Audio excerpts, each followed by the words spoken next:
ఓం శ్రీ విష్ణు రూపాయ నమ శివాయ. హలో హాయ్ అండి, నమస్తే. నేను మీ హారికని. ఈరోజు మనం ధనుర్మాసం యొక్క విశిష్టత గురించి తెలుసుకుందాం. ఆంధ్ర సైడు పండగ నెల అని కూడా అంటారు. ప్లీజ్ ఈ వీడియోని లైక్ చేసి షేర్ చేయండి. అలాగే నా ఛానల్ని సబ్స్క్రైబ్ చేసి నన్ను ప్రోత్సహించండి. Thank you.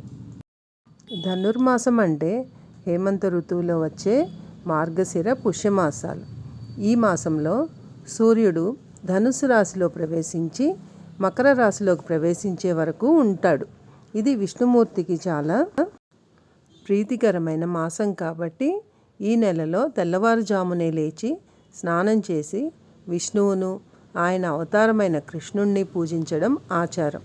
ధనుర్మాసంలో పూజ చేయడం వల్ల జీవితంలోని అడ్డంకులు తొలగిపోయి శాంతి, సంపద, శ్రేయస్సు లభిస్తాయని నమ్మకం.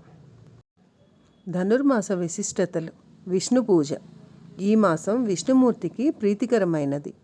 గోపికలు కృష్ణుడి అనుగ్రహం కోసం యమునా నది ఒడ్డున పూజలు చేసిన పుణ్యకాలం ఇది.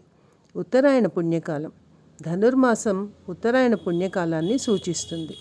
భీష్ముడు అంపశయ్యపై ఉండి ఉత్తరాయణ పుణ్యకాలం వచ్చే వరకు వేచి ఉన్నాడు. ఆధ్యాత్మిక ప్రాధాన్యత. ధనుర్మాసంలో పూజలు, వ్రతాలు చేయడం వల్ల ఆధ్యాత్మికత అభివృద్ధి చెందుతుంది. గోదాదేవి కథ. ఈ మాసం గోదాదేవికి సంబంధించినది. ఆమె భగవంతునిపై గల ప్రేమను వ్యక్తపరచడానికి ఈ మాసంలోనే ధనుర్మాస వ్రతం ఆచరించింది. శుభకార్యాలు. ధనుర్మాసంలో ఇల్లు శుభ్రం చేసి దీపారాధన చేయడం వల్ల మహాలక్ష్మి కరుణాకటాక్షాలు లభిస్తాయి. పండుగ నెల. తెలుగు రాష్ట్రాల్లో ధనుర్మాసాన్ని పండుగ నెల అని కూడా పిలుస్తారు.